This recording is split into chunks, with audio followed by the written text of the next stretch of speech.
Good evening, and thank you for joining us on the War Diary.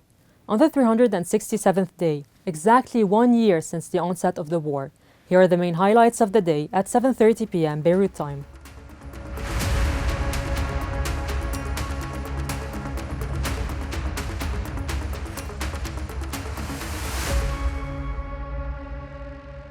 One year on, Israeli strikes persist across Lebanon, resulting in numerous deaths and injuries. According to the Ministry of Public Health, the death toll has now reached 2,083, with 9,869 injured since the start of Israel's attacks on Lebanon. The southern suburbs of Beirut have been heavily bombarded since last night. According to Israeli sources, the latest strikes was reportedly an assassination attempt. The Israeli army claimed it targeted intelligence-related facilities of Hezbollah, along with weapons warehouses overnight from Sunday to Monday. As a result, both the St. Teresa and Al Rasul Al Azam hospitals are now out of service. In southern Lebanon, 10 firefighters were killed in an Israeli raid on a municipal building in Barashit, as confirmed by an initial report from the Ministry of Public Health. On Monday, the Israeli army issued a new warning to residents of over 25 villages in southern Lebanon, urging them to evacuate for their safety and advising them not to return until further notice. The army stated it is conducting intensive strikes on Hezbollah targets in the region. Additionally, the Israeli army announced this morning the launch of a targeted ground operation in southern Lebanon, with new divisions joining the ongoing operations.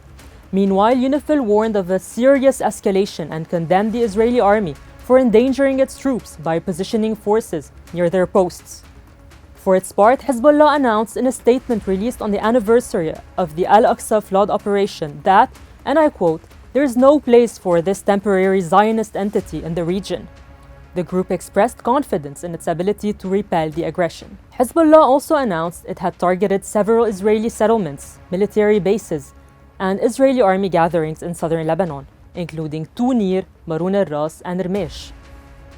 According to the Israeli army, the group fired approximately 135 projectiles at Israel on Monday. Israel also stated that it has no confirmation of the reported assassination of Hashim Safieddin in the southern suburbs of Beirut. On the diplomatic front, Jordan's foreign minister Ayman Safadi visited Beirut, warning that the Israeli actions are pushing the region toward a full-scale war.